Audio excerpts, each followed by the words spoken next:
देहाती कहानी में आपका स्वागत है। दोस्तों, आज की कहानी बहुत ही ज्ञानवर्धक होने वाली है, ध्यान से सुनिए। ऊधम सिंह नगर का एक रहने वाला व्यक्ति जिसका नाम नारायण था।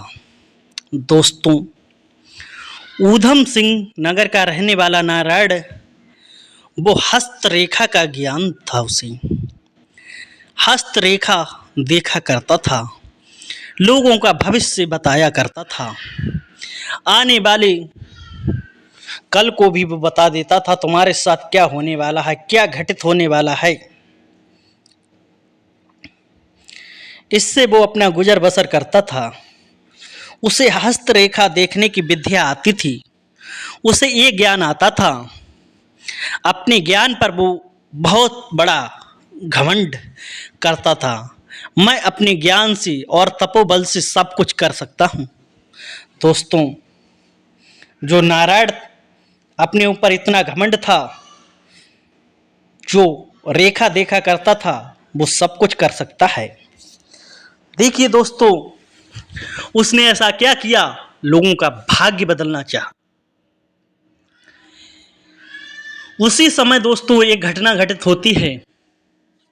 एक व्यक्ति होता है जिसका नाम होता है अर्जुन।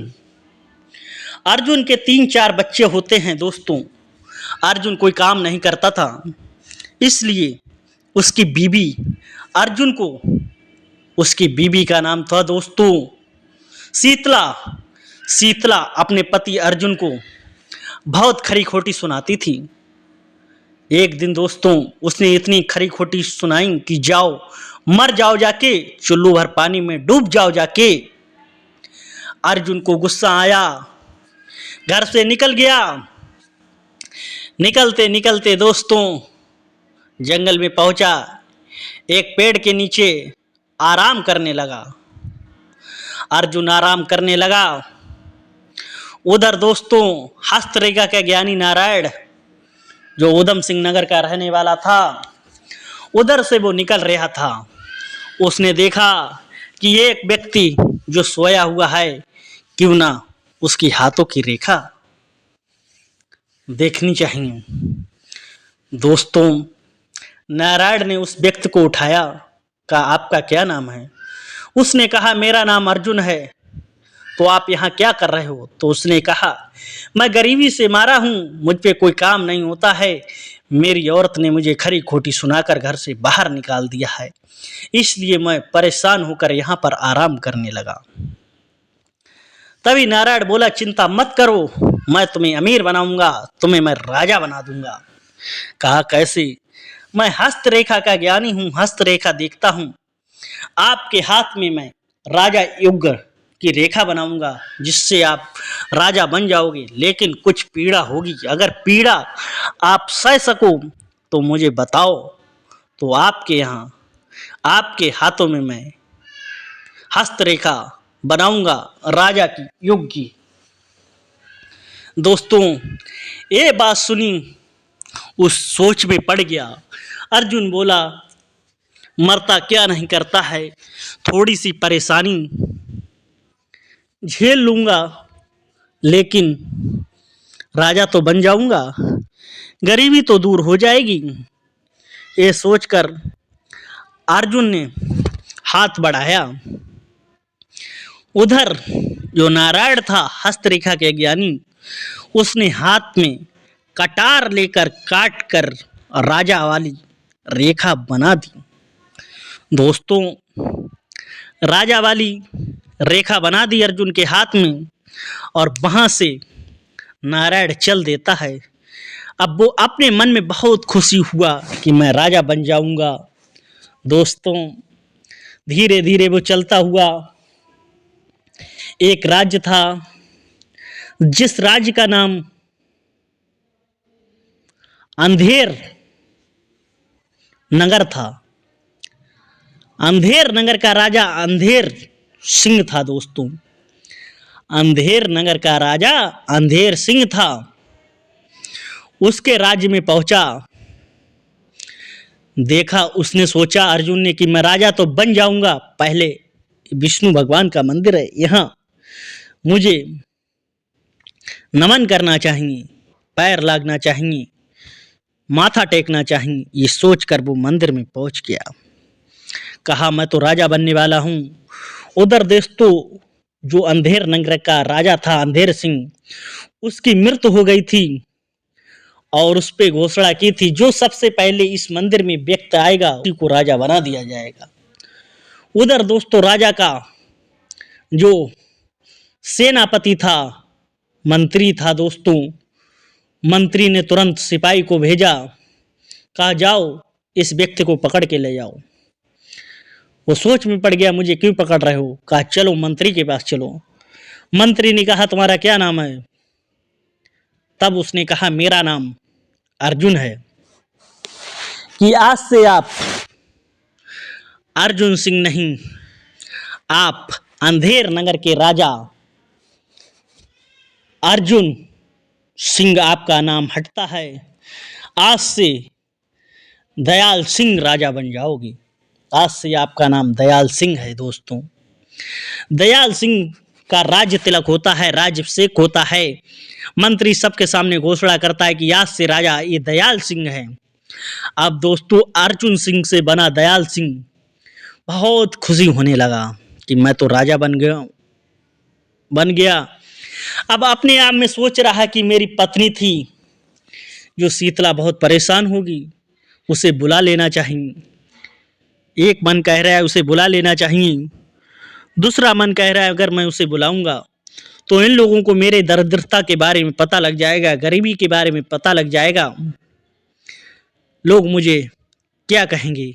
एक मन कह रहा है अरे उसने तो मुझे खरी खोटी सुनाई, गाली दी, इसलिए मैं उसे नहीं बुलाऊंगा। आराम से सो गया, क्योंकि उसे राज्य के बारे में तो कुछ पता ही नहीं था। दोस्तों थोड़े दिन बीते, उसने कहा जाओ ऊधम सिंह नगर में एक नारायण नाम का व्यक्ति रहता है जो हस्तरेखा के ज्ञानी है, उसे बुला के लाओ। दोस्तों अपनी सैनिकों को हुक्म दिया, सैनिक पहुंच जाते हैं ऊधम सिंह नगर का और वहां से कहते हैं तुम्हें अंधेर नगर के राजा दीन दयाल सिंह ने बुलाया है। दोस्तों वे सुनकर चल देता है कि मेरा प्रचार राजा के पास तक पहुंच गया है। जब वो आता है दोस्तों राजा को नमस्कार करता है, तभी जो अर्जुन सिंह था वो राजा बना हुआ था, बोला नारायण धीरे बोलो, मैं आज से दयाल सिंह राजा हो गया। कहा जाओ तुमने मुझे राजा बनाया, 10 हाथियों पर जितना हीरा जवाहरात सोना चांदी आए खजाने में से भर लो। दोस्तों ये सुनकर बहुत खुश हुआ नारायण। कहा दयाल सिंह राजा ने, अर्जुन ने कहा तुम हमसे बीच बीच पर मिलते रहना, आगे मैं तुम्हें और माला माल करूंगा। दोस्तों धीरे धीरे वो अर्जुन सिंह जो दयाल सिंह बन गया था वो राज्य चलाता रहा। कुछ समय बीता, उसने सोचा कि ऐसे काम नहीं चलेगा, मेरा राज तो बड़ा है, पड़ोस में जो राज्य है उस पर आक्रमण कर कर मुझे वो भी राजा को बंदी बनाकर अपने में करना चाहिए राज्य। उसने दोस्तों अपने मंत्री से कहा सेना को तैयार करो। कहा क्यों? कि पास का जो राज्य है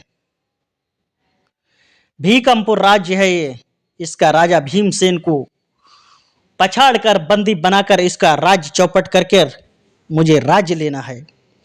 मंत्री बोला कैसी बात कर रहे हो, यहाँ के जो राजा थे स्वर्गीय दोस्तों अंधेर सिंह, उनसे बहुत अच्छी मित्रता थी, मुसीबत में वो मदद करते थे। दोस्तों तभी क्या होता है, श्रोताओं बहुत समझाता है लेकिन वो नहीं मानता है, कहता है राजा मैं हूं या तुम हो, जल्दी से सेना को तैयार करो। दोस्तों सेना को तैयार करते हुए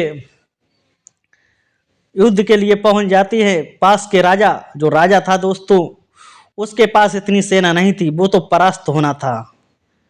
अब वो भी कहा मंत्री से कि तुमने समझाया नहीं।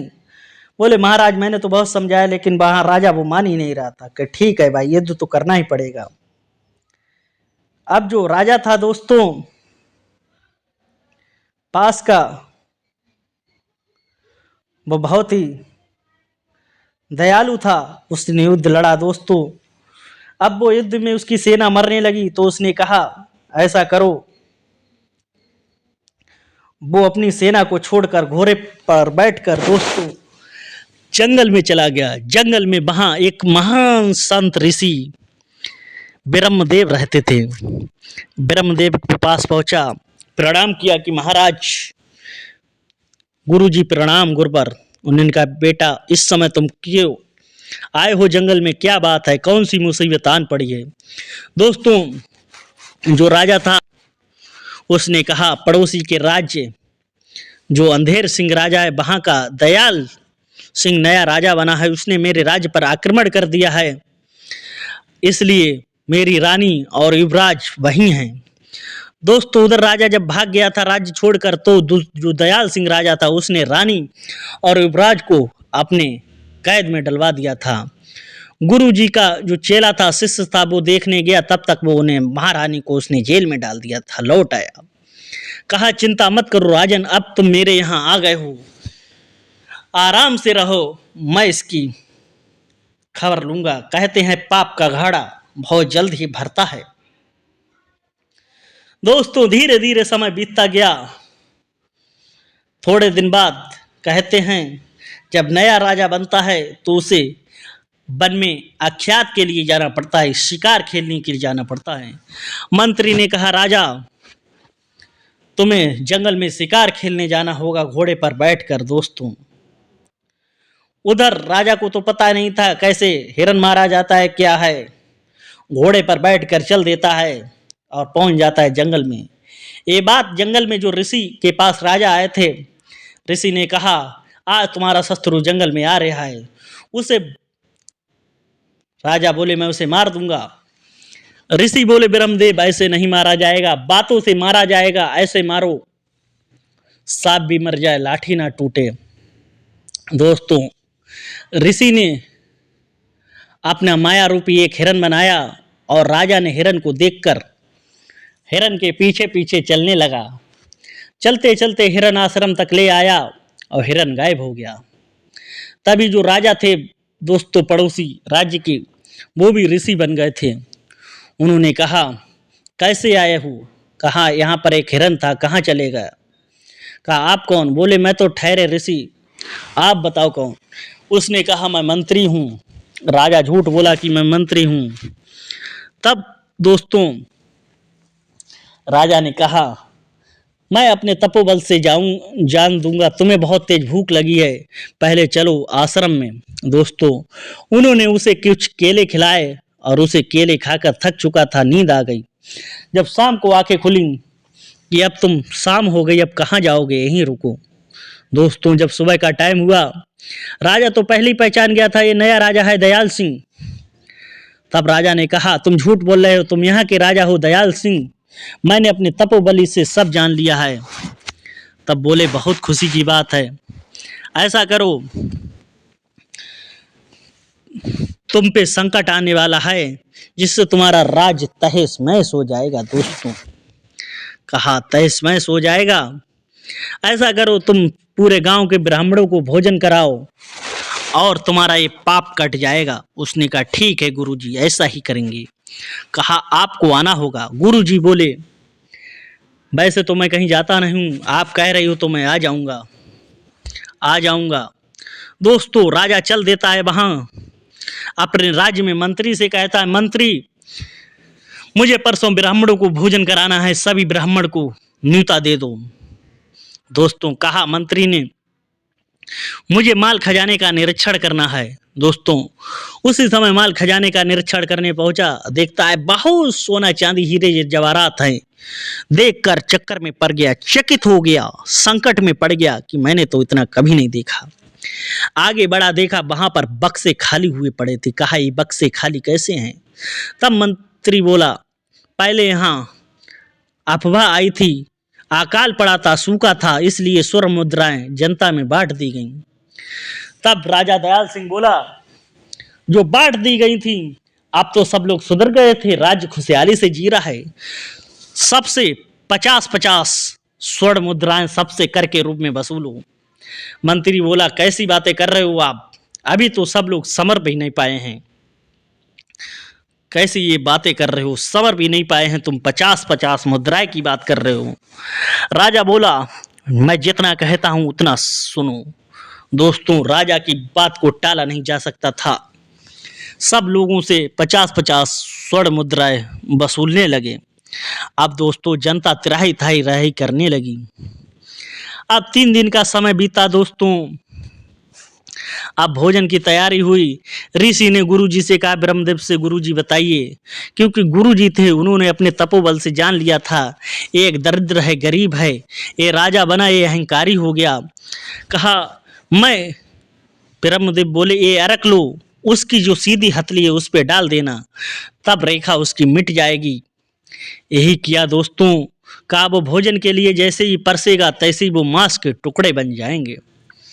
अब वो राजा थे पड़ोसी के दोस्तों, उसे उन्हें अपना बदला लेना था। अब वो पहुंच जाते हैं। तभी राजा कहते हैं, ऋषि, जो दूसरे के राजा जो ऋषि के रूप में गए, ऋषि बनके कहा, राजन, मैं आपके हाथ गंगा जल से धोना चाह रहा हूं। दोस्तों, राजा दयाल सिंह ने अपने हाथ बढ़ाए। जैसे ही उन्होंने जड़ी बूटी का अर्घ डाला, जिससे वो हस्तरेखा गायब हो गई। अब जब वो हस्तरेखा गायब हो गई दोस्तों, अब क्या होता है, भोजन के लिए दोस्तों सब ब्राह्मणों को बैठाला गया। जैसे ही भोजन परसने लगे, तुरंत वो मांस के टुकड़ों में तब्दील हो गया। अब सब लोग गुस्सा होने लगे कि तुम्हें और मेरी अवहेलना कर रहे हो, तुम्हें जब खिलाना नहीं था मुझे क्यों बुलाया। अब वो चकित हो गया दयाल सिंह दोस्तों कि मैंने ये क्या किया, मैंने तो इन्हें अच्छा सा भोजन बनाया था, अब ये तो राजतों वाला भोजन हो गया। दोस्तों, उस राजा ने कहा, तुमने मेरा अपमान किया है, जो ऋषि बना है, मैं तुम्हें श्राप देता हूं, तुम इसी समय दरिद्र हो जाओ। दोस्तों, अब राजा की सब लोग बुराई करने लगे। अब राजा को मारने के लिए लोग दौड़ने लगे। दोस्तों, अब राजा अपनी जान बचा के भागने की तैयार में था। तभी दोस्तों आकाशवाणी हुई, हे राजन, तू दरिद्र से राजा बना, तूने अपना भाग्य चेंज करवा लिया। देख, तू 1 महीने भी राजा नहीं बन पाया, जल्दी से चला जा, अपने घर पर जा और मजबूरी कर। तेरी बीवी बहुत परेशान है, पत्नी परेशान है शीतला, तेरे भी बच्चे भी रो रहे हैं, जा तुरंत। दोस्तों, वहाँ से वो निकल गया। उसी समय दोस्तों वहाँ जो ऋषि मुनि थे उन्हें तुरंत राजा अभिषेक कर दिया गया। लोगों को पता लग गया, ये पड़ोसी हमारे राजा के हैं, इनके राज्य कर दिया। दोस्तों, जनता खुश होने लगी। उधर जैसे ही वो राज्य से बाहर निकला और उसे रास्ते में वो अपने भाग्य को कोसने लगा कि मैंने क्या गलती कर दी थी, ये भाग्य। दोस्तों, जब ये बात सुनी, तुरंत वहां पर एक देवदूत प्रकट हुआ। बोला, तू मुझे क्यों कोस रहा था, तूने तो अपनी रेखा चेंज करवा ली थी, अपना भाग्य चेंज करवाया था। क्या कोई भी भाग्य चेंज हो सकता है? जो किस्मत में लिखा है वो क्या मिट सकता है? नहीं मिट सकता है। लेकिन तुमने ऊधम सिंह नगर का रहने वाला नारायण, उससे अपनी भाग्य की रेखा बदलवा ली थी, कि राजा की रेखा बनवा ली थी। तू भी चाहता था मैं राजा बन गया, लेकिन भाग्य चेंज किया तो 1 माह तक राजा नहीं बन सका। जब तू 1 माह तक राजा नहीं बन सकता तो फिर क्या होगा? उधर तेरी पत्नी परेशान है शीतला। शीतला के दोस्तों, जब उसका पति नहीं मिला, वो रोने लगी, विलाप करने लगी, अपने आप की गलती को पश्चाताप करने लगी। जब वो अपनी गलती को पश्चाताप करने लगी कि जा, आज से तू अपने घर पर जा और मजूरी कर, मेहनत कर कर दोस्तों अपना घर बार चला, अपनी पत्नी की आज्ञा मान, काम करके अपने बच्चों को पाल। दोस्तों, उसी समय क्या होता है, वो भाग्य, और वो कुछ देर तक चलता है, भाग्य तुरंत जाता है ऊधम सिंह नगर से उस नारायण को बुला के लाता है और नारायण को उस अर्जुन से मिलाता है जो दयाल सिंह राजा बना हुआ था। अब वो क्या कहता है दोस्तों, दयाल सिंह अर्जुन था, नारायण कहता है तुझे, भाग्य नारायण से कहता है, नारायण तू हस्तरेखा का ज्ञानी जरूर था, तुझे अपने ऊपर बहुत बड़ा घमंड था, बहुत बड़ा वो था, देख तूने इसे अच्छे खासे मेहनत करता था, मजदूरी अपनी गलत विद्या का प्रयोग करके तूने इसे राजा की रेखा खींच दी और इसे राजा बना दिया। देख एक महा भी राजा नहीं बन सका, एक महा भी ये राजा नहीं बन सका और तू परेशान करने लगा दोस्तों। इसलिए कहते हैं अब वो अपने आप को बहुत बड़ा पश्चाताप करने लगा। नारायण हस्तरेखा का ज्ञानी वो कहने लगा मुझे माफ कर दो, मैं अपनी विद्या का अब कभी गलत प्रयोग नहीं करूंगा। हे भाग्यदेव, मैं कभी आपको चेंज करने की कोशिश नहीं करूंगा, मुझसे जो गलती हुई मैं आपके पैरों पे पड़ रहा हूँ, मुझे क्षमा कर दो, मुझे माफ़ कर दो। दोस्तों ये बात सुनकर भाग्य ने कहा मैं तुम्हें माफ़ करता हूँ। अर्जुन से कहा जाओ अपने बच्चों को पालो जाके और मेहनत करो, मजदूरी करो। दोस्तों आपको ये कहानी कैसी लगी? अगर अच्छी लगी तो लाइक शेयर, चैनल को सब्सक्राइब जरूर करें। जय हिंद, वंदे